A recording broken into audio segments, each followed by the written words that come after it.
Muito bom dia. Hoje assinala-se 47 anos sobre a Revolução dos Cravos, o dia que ditou o fim do Estado Novo e a implementação da democracia. Para falar dos pressupostos do 25 de Abril, e não só, temos como convidado muito especial o escultor Francisco Simões. Não é madeirense de nascença, mas é de alma e coração.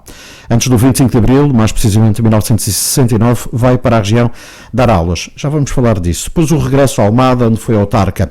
Foi um dos mentores das reformas importantes na educação e depois dedicou-se às artes, onde tem centenas e centenas de obras espalhadas pelo mundo. E porque a arte é também símbolo de liberdade, vamos falar de 25 de Abril.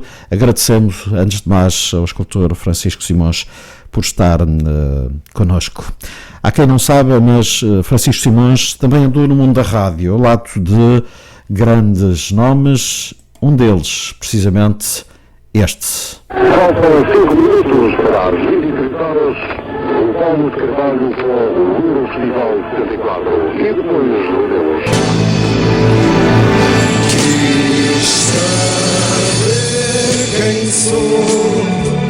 João Paulo Diniz, precisamente, foi a primeira senha do 25 de Abril, transmitida através da rádio. Seu amigo Francisco Simões, muito obrigado mais uma vez por estar connosco. O que é que lhe vem à memória este momento?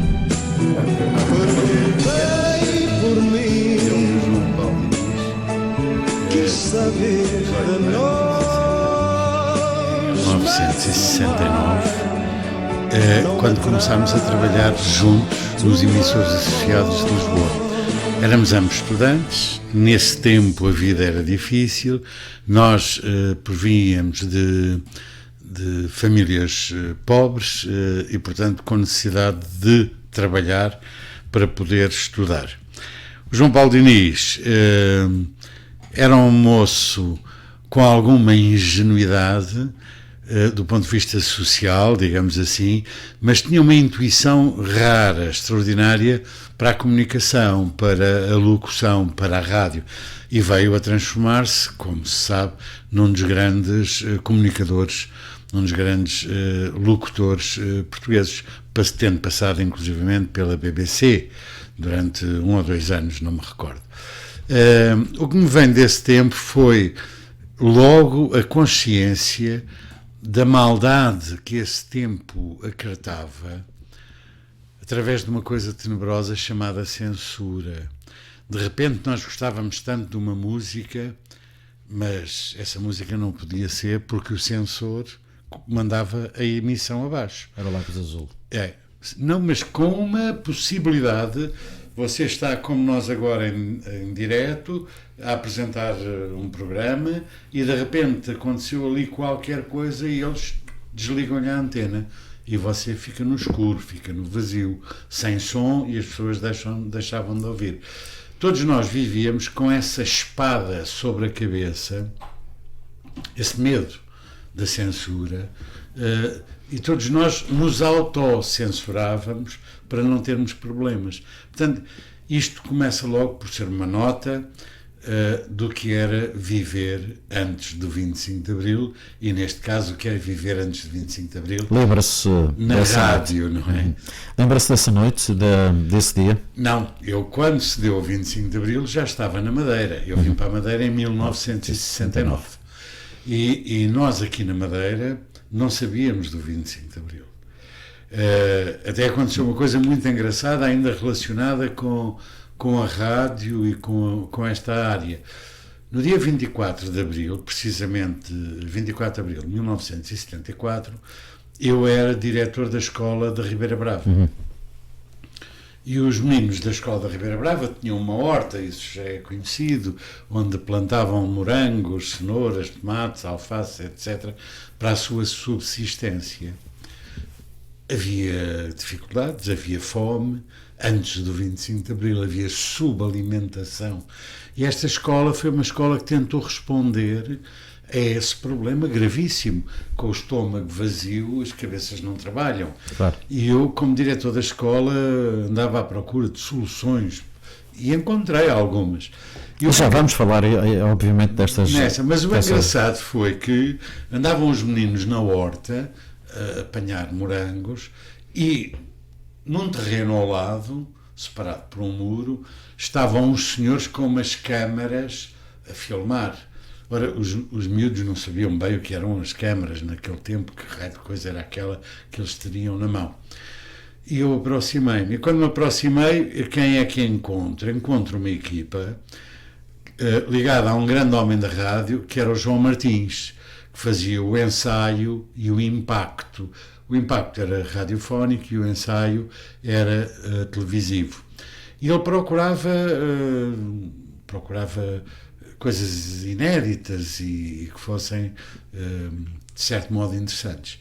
E então soube que havia uma coisa esquisita na Madeira, uma escola estranha, e vieram sem nos avisar.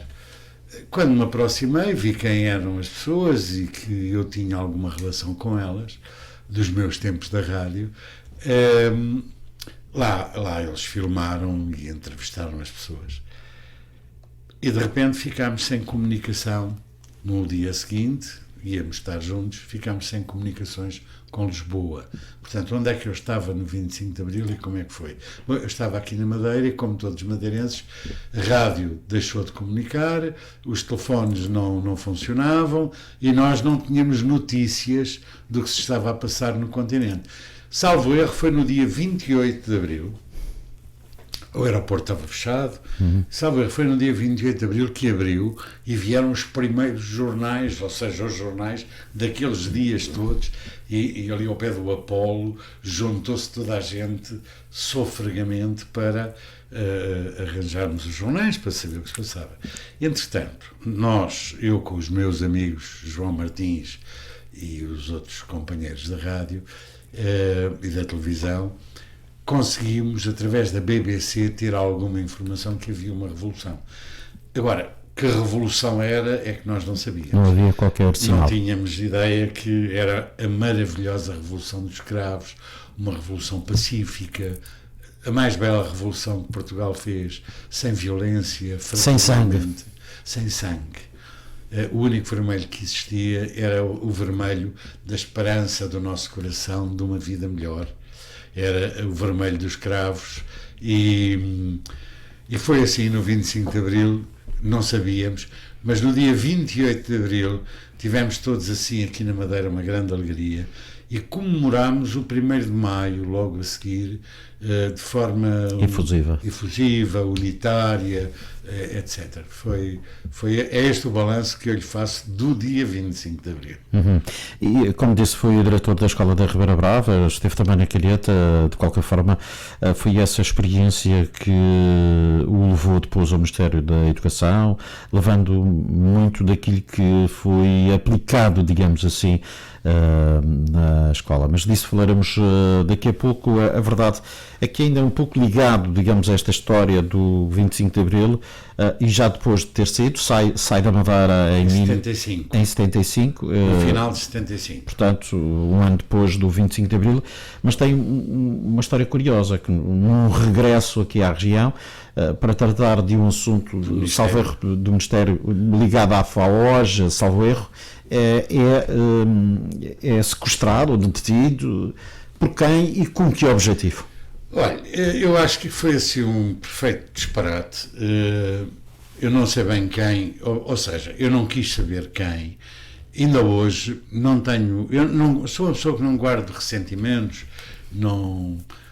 sou uma pessoa pacífica, percebe? E as pessoas que fizeram aquilo, penso que o fizeram inconscientemente, em parte. Foi uma coisa completamente inesperada para mim, porque a minha presença na Madeira foi sempre uma presença de um homem solidário, de um homem fraterno, um homem empenhado em que as coisas fossem melhores, lutando para que a sociedade fosse melhor. Tinha uma relação extraordinária com os meus alunos e com os meus colegas, de grande cumplicidade e amizade. E, portanto, tudo o que fiz na Madeira foi no interesse da Madeira. Acho que não fiz nada no meu interesse, nem no meu proveito pessoal. E quando vim, dessa vez, de repente, sou ali na ponte da Ilma, bloqueiam a estrada e sou raptado. em nome, penso que não penso, em nome da Flama. Quem eram as pessoas, não sei, não sei nomes, não me preocupo. Provavelmente hoje convivo com essas mesmas pessoas, já nem as reconheço. Não me anima nada contra ninguém, nem espírito de vingança, nem coisíssima nenhuma. Mas certamente no momento foi um momento de revolta. No momento foi assustador, ponto 1. Além de ser assustador, foi tremendamente injusto, ponto 2. É que ainda por cima, eu sou daquelas pessoas que respeito sempre a vontade das maiorias. E se porventura, isso nunca se pôs no tempo em que eu aqui estive, mas se porventura imagino que havia um referendo, e imagino que a população madeirense, aquela que é genuinamente madeirense, porque eu, por exemplo, num referendo desses, acho que nem devia participar, porque sou continental, mas os madeirenses todos faziam-se um referendo e diziam: queremos a independência. Bom, eu só tenho que aceitar. Embora eu possa racionar que querer a independência era uma tremenda asneira, porque ficavam independentes de Portugal continental, mas quase seguramente tinham que ficar dependentes de outros quaisquer, que eu não sei quem, nem me preocupo saber quem. Portanto, se dissesse que eu tinha uma postura radical contra este, contra aquilo, não, era um homem pacífico, mesmo politicamente. Eu não era eu dava aulas, eu tinha um projeto que era político, obviamente, a maneira como eu ensinava, como a escola funcionava, etc. Era uma escola democrática antes do 25 de Abril, era uma escola da liberdade antes do 25 de Abril. Essa era a minha luta política, era pela democracia e pela liberdade. Era, e agora sublinho, e continua a ser exatamente a mesma. Mas nunca ninguém lhe explicou porque é que foi raptado. Eu penso que foi para darem o exemplo. Eu penso que foi uma medida inconsciente, eu diria mesmo pateta. Foi muitas horas? Era fim da tarde, eu tinha ido à Ribeira Brava e à Calheta, e no regresso ao Funchal, para 5, 6 horas da tarde, não posso precisar, foi raptado. E houve para aí um cortejo, houve momentos em que numa operação stop, a própria PSP, que tinha como função detectar, não ligou a isso, pelo contrário, e depois foi libertado aí pelas 3 da manhã, 2 e tal, 3 da manhã, pela Polícia Militar. Eu estava sequestrado aqui num quarto do hotel ao lado da Sé, em frente ao Apolo, da Torre, acho que se chamava Torre. E às 2 da manhã, 3 da manhã, não recordo, entraram então nesse quarto a Polícia Militar, que me libertou, me levou para o Palácio de São Lourenço, e no dia seguinte fui embora, como estava programado, tinha vindo cá em serviço do Ministério da Educação. Mas penso que, quanto à intenção, eu penso que não há nenhuma, a não ser quererem fazer um fogacho qualquer, dar importância, ser uma manifestação de coisa. Pena que seja, ou que fosse, por uma forma violenta, e com um cidadão que não é perigoso, não é, e espero nunca ser um cidadão perigoso para ninguém. De resto, foi alguém que trouxe inovação à educação na Madeira e que levou precisamente ao Ministério da Educação para levar a essas experiências que foram muitas delas adaptadas no plano nacional. É verdade. Eu era um jovem e recordo-me de nunca tinha dado aulas na minha vida, e quando cheguei aqui à Madeira, na escola, comecei a dar aulas na Escola Industrial, e recordo aqui um grande companheiro, um grande colega, que eu prezo imenso e por quem tenho uma amizade particular, que é o professor Virgílio Pereira. Éramos os dois uns jovens professores empenhados em contribuir para a melhoria das coisas, e que gostávamos dos alunos e gostávamos de ensinar. E, de facto, uma das coisas que naquele tempo acontecia, não era só na Madeira, era em geral, é que os professores também eram repressores, eram opressores. reprimiam, oprimiam, agrediam, batiam. Ora, eu fui sempre contra todo o tipo de violência verbal, física, fosse a que fosse. E uma das coisas que me repugnava, de certo modo, e que eu criticava, era quando alguém batia nos alunos. Não há direito, é uma humilhação desnecessária, violenta e inaceitável. E eu e o professor Virgílio fomos, de certo modo, outros também, não só nós, claro, fomos, de certo modo, lutadores para que houvesse mais justiça, para que o ensino fosse mais humanizado, mais interessante até para os pequenos. Aconteceu que em 72 já existiam escolas preparatórias em Machico, Câmara de Lobos, havia aqui algumas no Funchal e a da Calheta. E em 72 apareceu a da Ribeira Brava, mas não existia escola. Existia um campo que era da Junta Geral, onde iria ser construída a escola. E nesse campo, esse campo é o tal campo onde se semearam e plantaram tomates, cenouras, morangos, etc.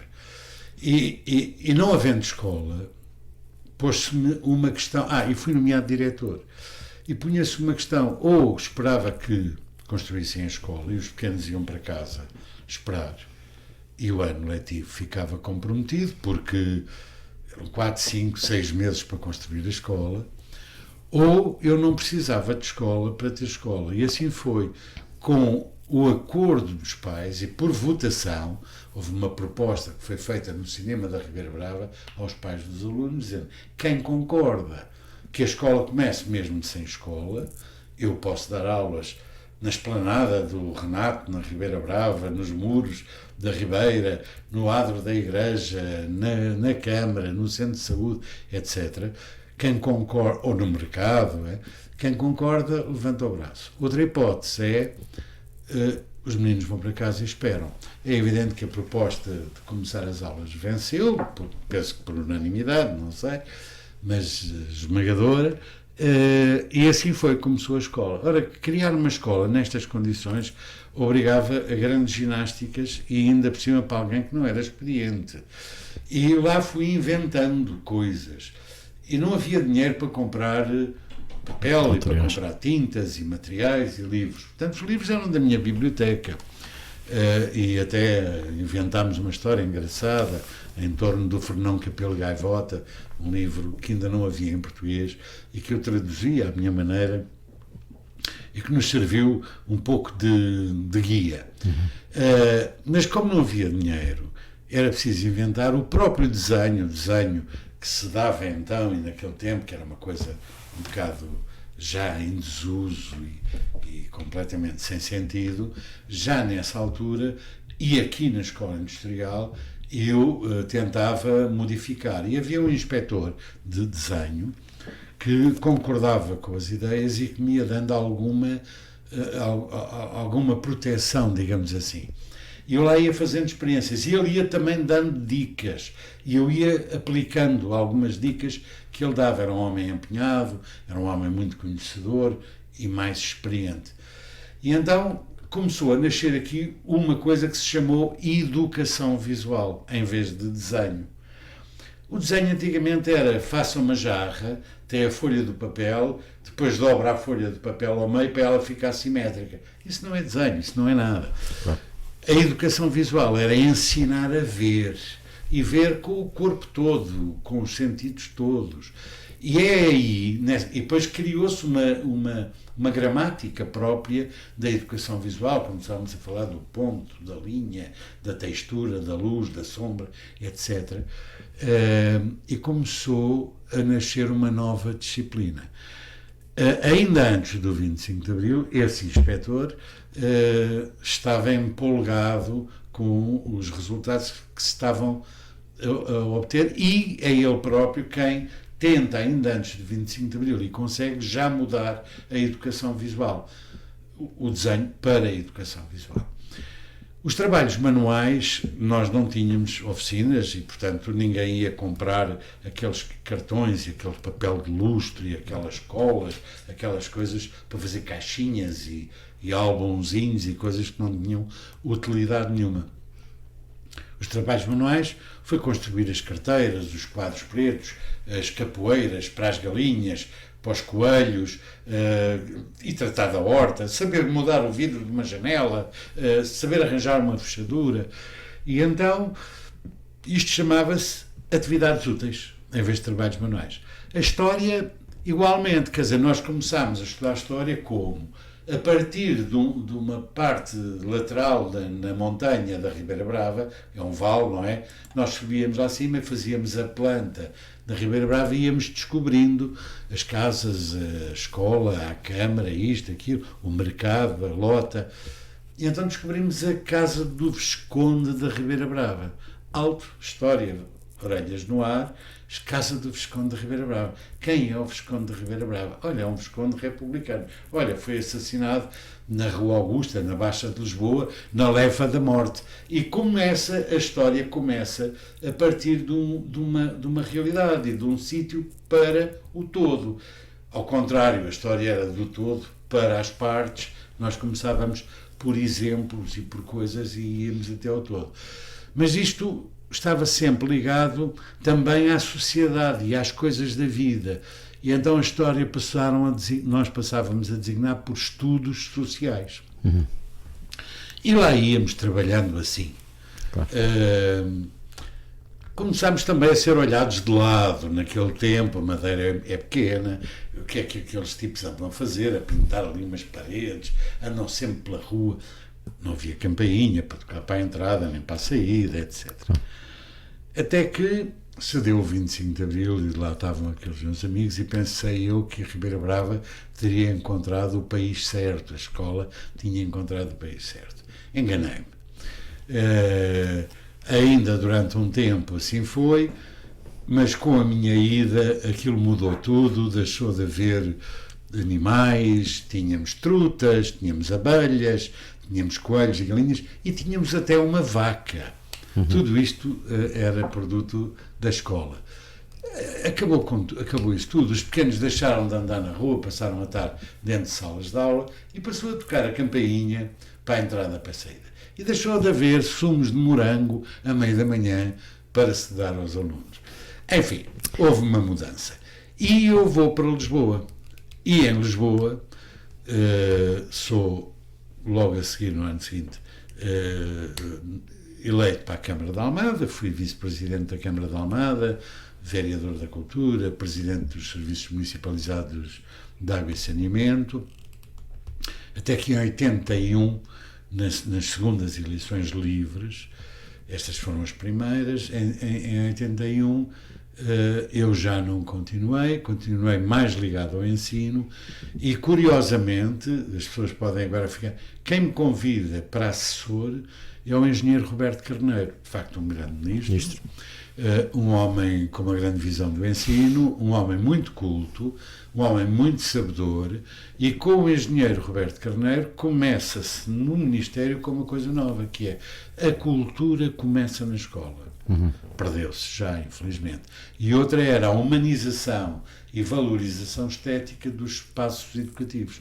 Ora, isto são projetos aos quais eu estou intimamente ligado, e sou autor ou coautor, se quiser, e trabalhei com os sucessivos ministros da Educação, independentemente dos seus partidos, até ao governo do Sócrates, da Dona Maria de Lourdes Rodrigues, de triste memória, para mim pelo menos, e que nessa altura eu disse, não, com este tipo de política não me entendo. Claro. E entendi-me e toda a gente respeitou, independentemente dos partidos a que pertencessem os senhores ministros, as opções técnicas e culturais que eu implementava no Ministério da Educação. Uhum. Muito bem, voltando um pouco ao 25 de Abril, passam 47 anos, é caso para perguntar, cumpre isso o 25 de Abril ou ainda falta uma parte desta história por cumprir? Não se cumpriu ainda o 25 de Abril, falta muito para se cumprir e é preciso... O que é que falta? Eu posso lhe dizer, olha, falta mais justiça social. O nosso país é, lamentavelmente, 47 anos depois do 25 de Abril, o país europeu com maior assimetria social, onde há ricos, muito ricos, e pobres miseráveis. Isto não pode ser numa sociedade democrática, numa sociedade livre e no século XXI.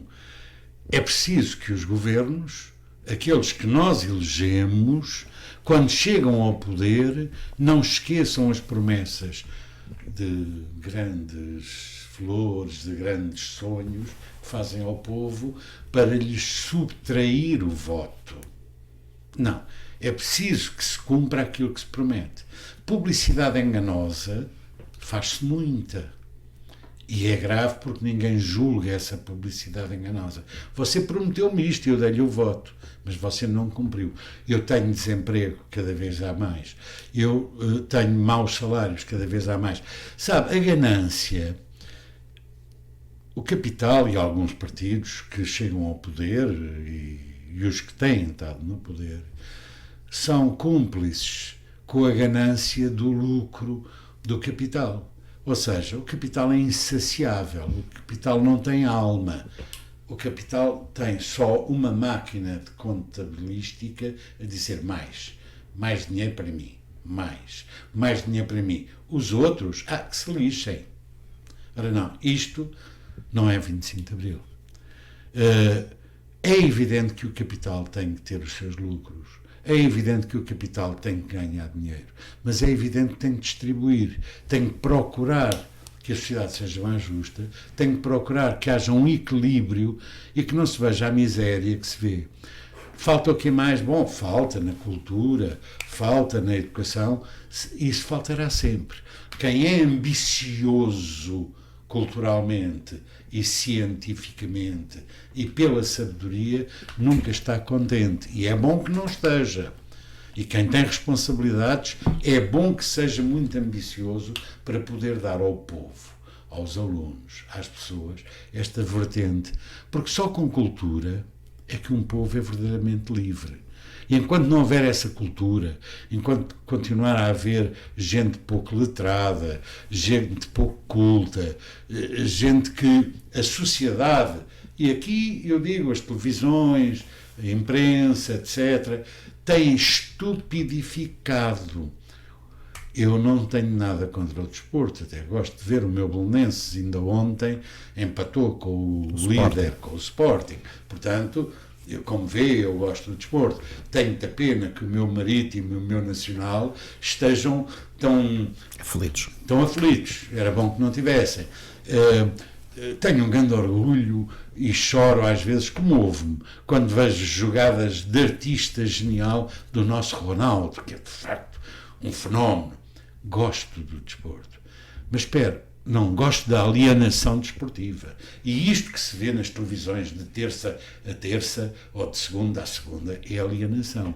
Mas você não vê um teatro, mas você não vê um concerto, mas você não vê um debate, como agora está aqui a fazer comigo, em que falamos de tudo, e de cultura, e de ensino, e de sociedade, e de política. Você não vê. E quando vê, curiosamente, é sobre política em que as pessoas se agridem, não se respeitam, maltratam-se. O meu último artigo no Jornal da Madeira era exatamente sobre isso. Política com ética, estética e poética. E em que eu dizia... Mas ainda acredita nisso? Acredito. Na política com ética? Acredito, sabe? Eu tenho depois do discurso que teve, daquilo que anda a ver que não se cumpriu o 25 de Abril, da corrupção, que é um tema atualizado. As coisas não se mudam de um dia para o outro. Sabe, os pequenos da Ribeira Brava,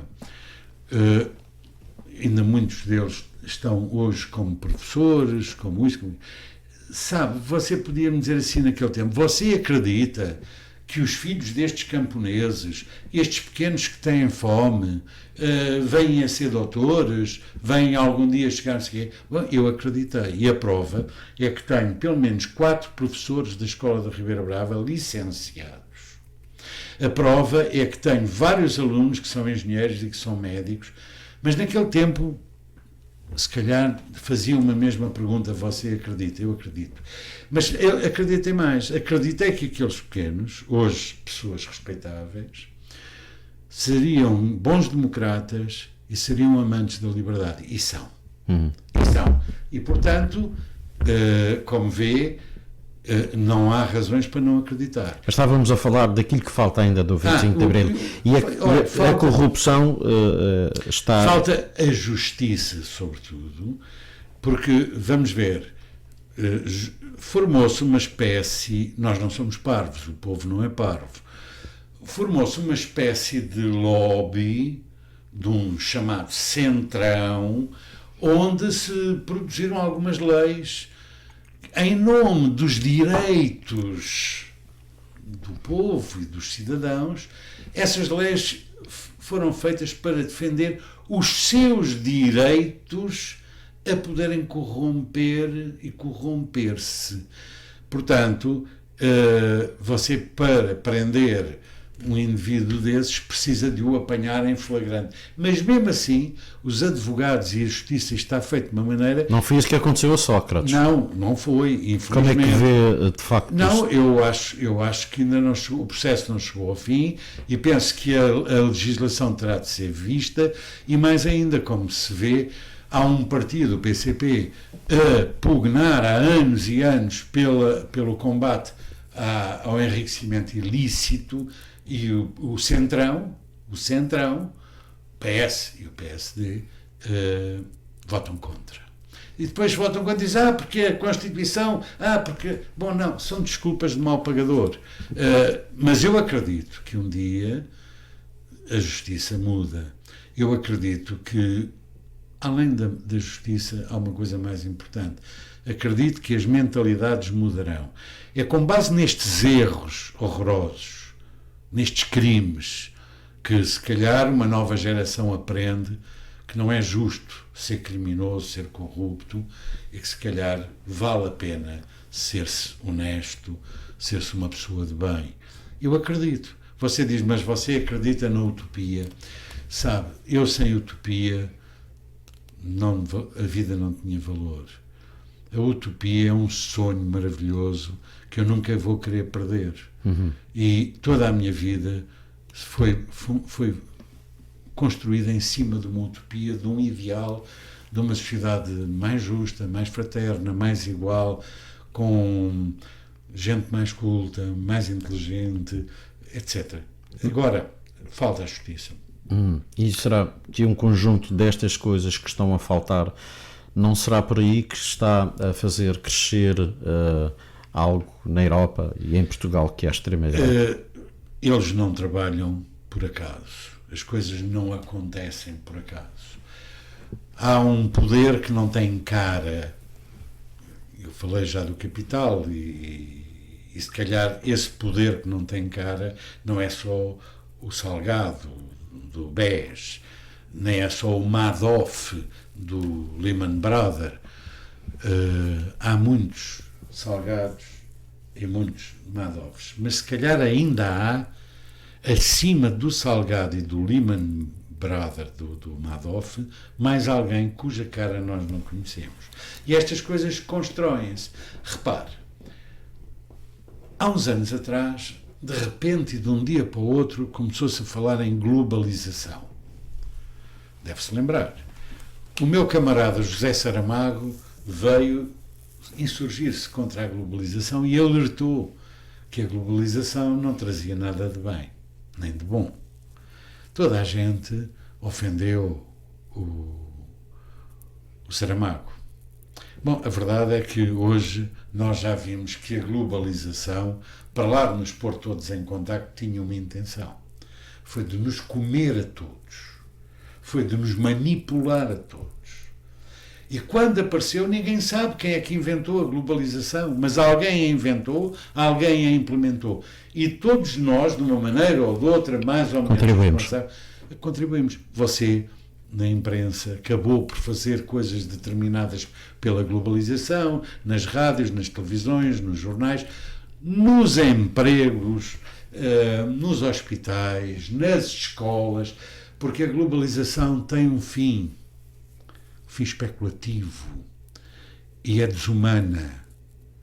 A globalização não nasceu para dizer assim, vamos acabar com a pobreza.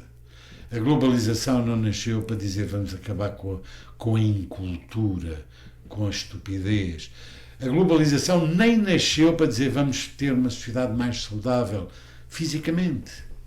Não, pode haver hospitais, mas pode haver um grande negócio da saúde, um grande negócio milionário. É um negócio da China, o negócio da saúde.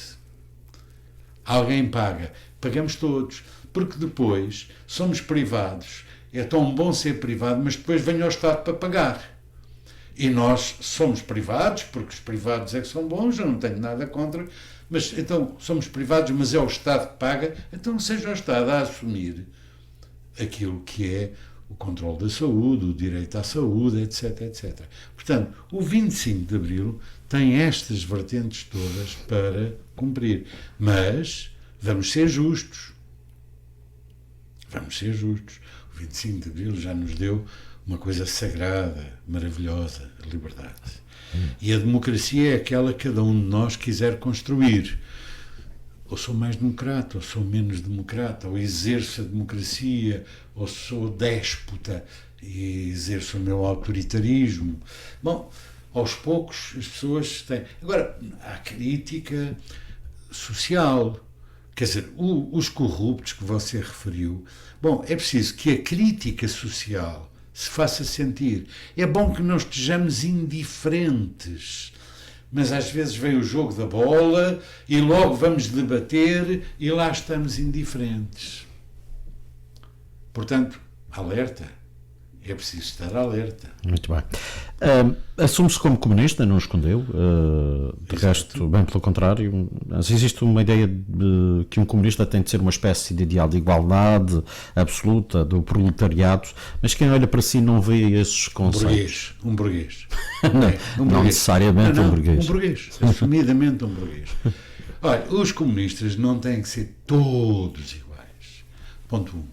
Essa história de que agora temos todos, cada um, 25 questões no fim do mês. Não é assim que é o comunismo. O comunismo começa por ser uma estrutura social, um Estado social, que cuida dos seus cidadãos e que cuida nas vertentes todas fundamentais da vida dos cidadãos. A experiência do comunismo teve altos e baixos, como se sabe. E aquela portentosa União Soviética desmoronou-se. Mas desmoronou-se não porque era comunista, desmoronou-se pelos erros dos homens. E os homens cometem erros, sejam eles quem forem, sejam padres, comunistas, médicos, cientistas, etc. Onde há homem pode haver asneira, pode haver erro. E, portanto, as tentativas... Depois, as coisas nem sempre resultaram também porque há fenómenos paralelos ou frontais de combate. E se há quem lute pelo comunismo, que nunca chegou a existir, houve algumas sociedades mais ou menos socialistas, há quem seja anticomunista e antissocialista e faça, por exemplo, o boicote. Vamos tentar lixar, vamos tentar que eles não consigam implementar a justiça, o bem-estar social, etc, etc. Portanto, o mundo está sempre neste conflito. Mas este conflito não devia ser, nem levar, como em alguns casos já levou, a conflitos violentos ou armados. Nada disso. Sou pela paz. Claro. Mas devia ser pelo diálogo, pela compreensão, pela aceitação do outro. E, portanto, é essa sociedade que eu quero. Agora, também estou à vontade quando digo até sou burguês. Não tenho nenhum problema em dizê-lo. Repare, eu vivo do meu trabalho. Toda a vida fui professor e recebi o meu ordenado de professor, como todos os outros professores. Além de ser professor, sou escultor. E muitos fins de semana, e muitos períodos de férias, e muitas horas extra no meu trabalho. E fui um professor muito empenhado, como se sabe, não é? Portanto, não retirei ao meu trabalho para ir fazer outra coisa e ter proveitos. Não. Fui trabalhando sem férias e fui fazendo uma obra pública que hoje também está aí e é reconhecida. E o produto da minha obra deu-me algum conforto financeiro para poder ter uma boa casa, para poder ter um bom carro e para poder ter uma vida boa. Gosto das coisas boas. Os comunistas não têm que ser miseráveis e não gostar de coisas boas. Gosto de beber um bom vinho, um bom champanhe, gosto de comer um bom marisco. Não estou a prejudicar ninguém, não estou. Mas tem uma coisa, eu não estou a viver com a mais-valia de ninguém, porque eu não estou a explorar a mão de obra ou a intelectualidade de outros a meu favor. Se um indivíduo tem uma fábrica de fazer copos e tem 100 homens a produzir copos, cada um vai dar um lucro em cada copo ao patrão, ao dono da fábrica. Está bem, há regras que são assim e que se aceitam, desde que isto tenha algum equilíbrio. Ora, no meu caso, eu não faço copos, eu não faço parafusos, nem tenho ninguém a quem explora a mão de obra. Tudo o que tenho é produto da minha mão e da minha cabeça. E de uma sociedade que gosta do que eu faço e que compra o que eu faço.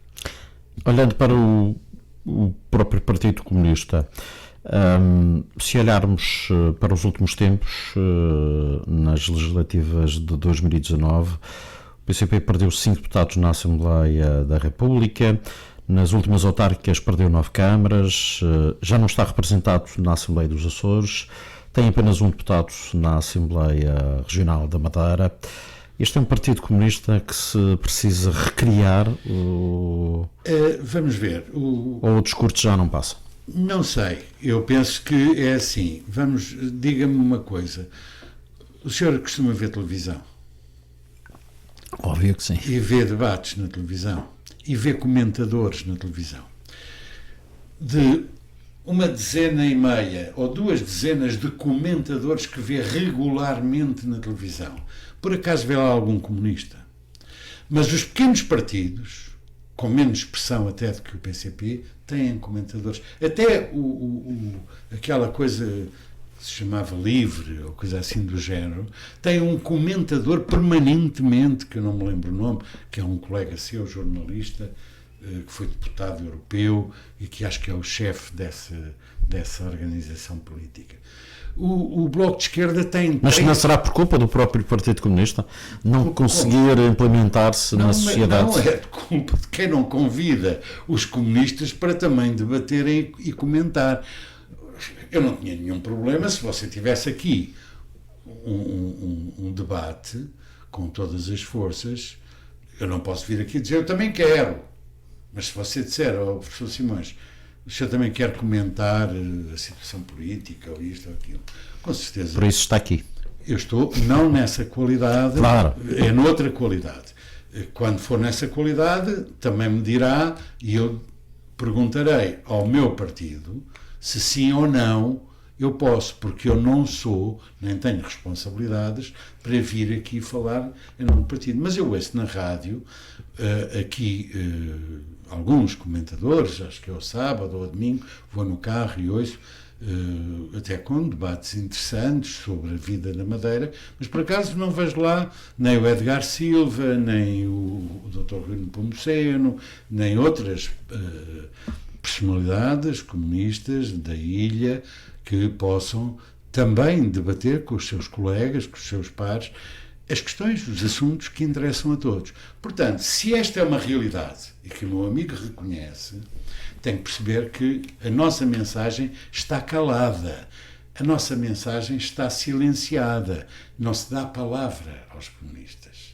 Não se deixa aos comunistas dizer, enquanto se dá a toda a gente. Cada um promove a sua mentirinha ou a mentira e cada um também promove a sua verdade. Não estou a querer ofender ninguém. Claro. Mas os comunistas nem a mentirinha nem a verdade. Pura e simplesmente não aparecem.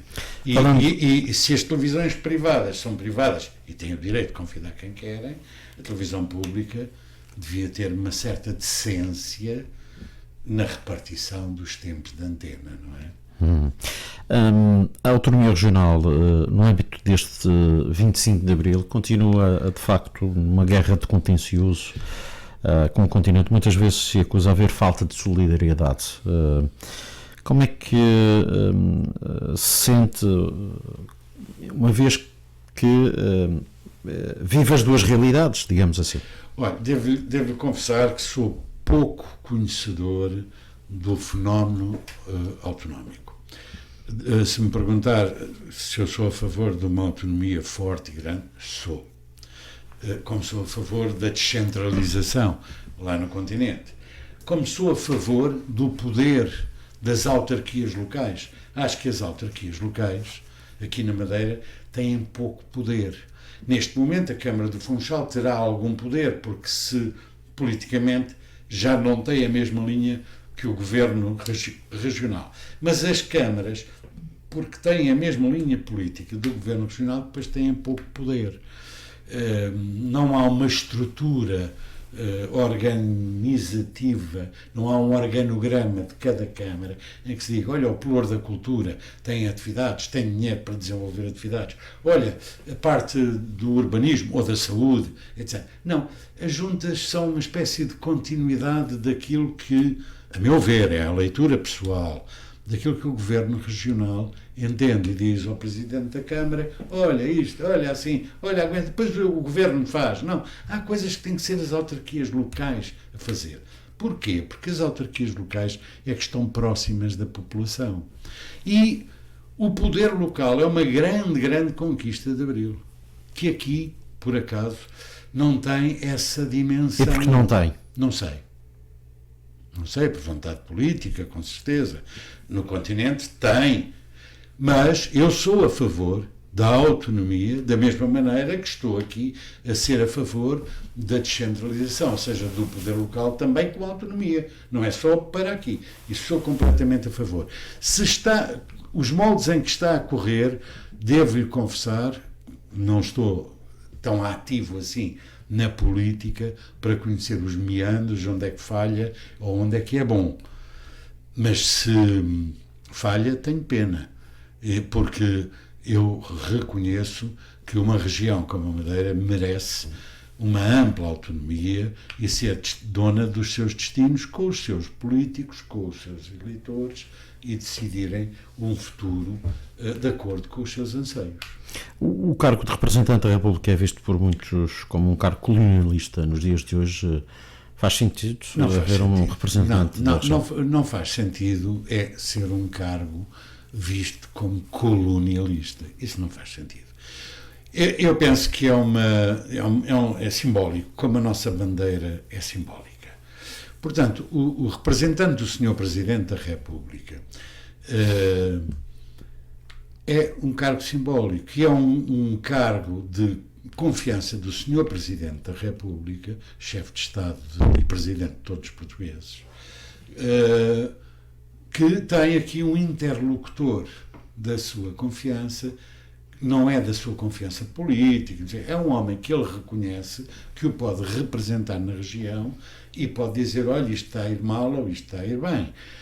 Tem um pouco essa função, porque tanto quanto eu me apercebo, o senhor Procurador da República aqui, representante da República aqui, não tem nenhum poder especial, quer dizer, fará um papel mais burocrático do funcionamento das instituições do que outra coisa. E, portanto, de colonialista não vejo nada e acho que é disparate esse tipo de comparação. Uhum. A Madeira, depois do 25 de Abril, teve apenas um partido no poder, o PSD, PPD-PSD. O povo escolheu, e eu não tenho que ser contra o povo escolheu o PSD e eu respeito. É a estabilidade versus alternativa democrática. O que é que... Eu gosto da alternativa democrática. Acho que muito tempo no poder cria vícios e não estou a falar desses vícios de corrupção, porque felizmente, ao que parece, a Madeira não é tão agredida por esse fenómeno como foi o continente. O meio é mais pequeno, as pessoas estão mais próximas e provavelmente por isso. Embora me pareça que se constituíram alguns monopólios que não são muito recomendáveis como monopólios. Acho que a concorrência é ótima e a concorrência em política também. E, portanto, a alternativa democrática parece-me ser uma boa solução. Mas, atenção, o povo é quem mais ordena. E eu respeito sempre a vontade do povo. Alberto João Jardim esteve muitos anos no poder, foi sucedido por Miguel Albuquerque. Tem opinião sobre estes dois presidentes? São diferentes? Conheci o Dr. Alberto João Jardim, fui colega dele. É uma figura com um perfil sui generis. Tenho a imagem que é um homem honesto, ele é um homem honesto.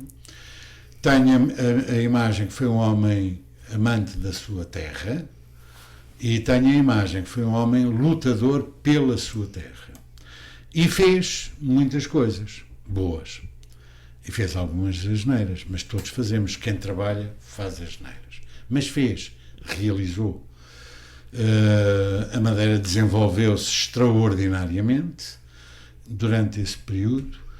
Talvez tivesse desenvolvido a mesma se tem havido outras nuances políticas e outras alternativas, mas não sou daqueles que arrasa, nem tenho razões para isso, o Dr. Alberto João Jardim. Compará-lo com o Dr.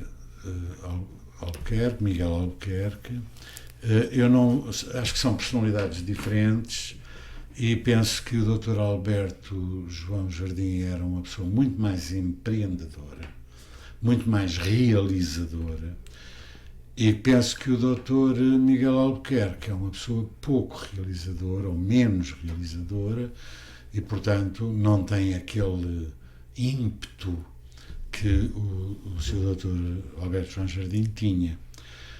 São pessoas que não são comparáveis, mas as comparações terão de ser feitas não por mim, mas pelo povo madeirense no ato de escolha, e tem que escolher também outros que existam e que não foram ainda experimentados no governo. Há outros candidatos, há outras opções e há que refletir. Cada um de nós tem o dever de refletir. Isto não é uma espécie de clube de futebol que o meu clube pode perder e ir para a segunda divisão, como já foi o Belenenses, não é, coitadinho? E eu sou sempre do Belenenses. Na bola, eu acho que a gente não muda de clube. Na política, quando ela não nos convém, nós temos que mudar. Sr. escultor, tem um manancial de obras espalhadas pelo mundo. Eu bem que pesquisei, tentei perceber se haveria alguma em exclusivo em que o 25 de Abril estivesse. Curiosamente percebi que não, mas se tivesse que fazer uma obra, o que é que o 25 de Abril, o que é que seria das suas mãos? Olha, não fiz nunca nenhum monumento ao 25 de Abril, nunca fiz trabalho panfletário, ou seja, nunca misturei a minha criatividade, o meu trabalho com a política. É político no sentido cultural, é político na medida em que toda a minha obra está profundamente ligada aos escritores portugueses, à poesia portuguesa e, portanto, é político no sentido em que tenta cultivar, levar a cultura, a arte, a poesia, a música, o belo, a beleza. Eu falo de ética, falo de estética e falo de poética. Portanto, é isto que é, digamos, a minha opção cultural, intelectual. Respeito os colegas que queiram fazer bandeiras, que queiram fazer outras expressões de caráter panfletário ou propagandístico, não sei o quê. É tão válido como eu, ou eu sou tão válido como eles, não há aqui nenhuma hierarquia. Eu continuo amar a poesia, amar a mulher, a beleza do corpo da mulher, a importância da mulher na sociedade, a mulher como a coisa mais bela do universo, a mulher como a mãe de todos nós, porque todos nós nascemos do ventre de uma mulher. E a minha obra é uma homenagem permanente à inteligência, à beleza e à sensibilidade da mulher. Se pesquisou, é isto mais ou menos que encontra, ao lado de grandes poetas como o David Mourão Ferreira e outros com quem sempre trabalhei. Uma mensagem final que queira deixar neste 25 de Abril? Olha, eu vou dizer assim, viva o 25 de Abril, viva a Madeira, viva Portugal. Muito bem, muito obrigado. E obviamente, porque enaltece as mulheres nas suas obras, vamos também terminando recordando a reunião da Guarde com esse Somos Livres. Muito obrigado pela sua presença nos nossos estudos.